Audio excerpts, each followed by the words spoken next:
ચાલો ફ્રેન્ડ્સ, આજે આપણે બનાવીશું આલુ પરોઠા. એના માટે લોટ બાંધવા માટે મેં ઘઉંનો લોટ લીધેલો છે અને એમાં મીઠું નાખીશું અને થોડુંક મોણ નાખીશું અને સારી રીતે મિક્સ કરી દેવાનું છે અને થોડું થોડું પાણી નાખતા છે અને લોટ બાંધી લેવાનો છે. થોડોક નરમ એવો આપણે લોટ બાંધી લઈશું પરોઠા જેવો. પછી એક ખાંડણીમાં મેં તીખા મરચાં અને આદું લીધેલું છે, એને ખાંડી લઈશું. પછી બાફેલા બટેકા લીધા છે, એને છાલ ઉતારીને આપણે તૈયાર કરી લઈશું.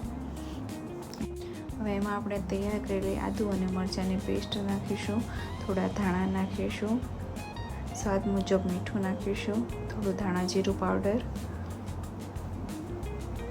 લીંબુનો રસ નાખીશું અને મેશરની મદદથી બટેકા મેશ કરી લઈશું અને સારી રીતે મિક્સ કરી દઈશું. તો આપણો બટેકાનો માવો તૈયાર છે. હવે પરોઠું જો તમે આ રીતથી બનાવશો તો તમારું પરોઠું ફાટશે પણ નહીં અને આખા પરોઠામાં સરસ રીતે બધે બટેકાનો મસાલો પથરાઈ જશે.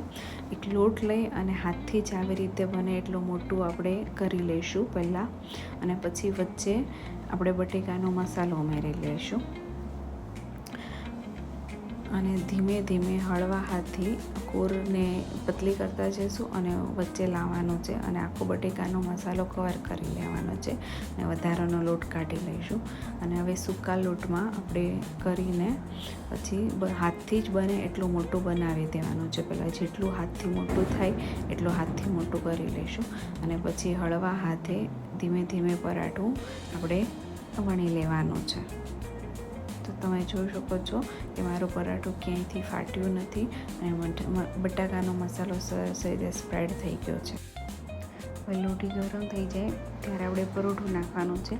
પહેલાં એમ જ તેલ કે ઘી નાખ્યા વગર શેકવાનું છે અને એક સાઈડ શેકાઈ જાય થોડુંક પછી આપણે તેલ કે ઘી તમારે જે નાખવું હોય તે નાખી શકો છો અને પછી આપણે પરોઠું તળી લેવાનું છે. આવી રીતે તળવાથી પરોઠું ફૂલશે અને બધી બાજુથી સરસ રીતે ચડી જશે. તમે જોઈ શકો છો મારું પરોઠું થોડું થોડું ફૂલી રહ્યું છે.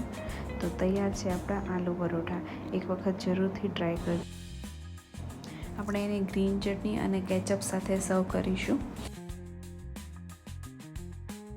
જો ફ્રેન્ડ્સ તમને આ રેસીપી ગમી હોય તો લાઈક કરજો અને શેર કરજો.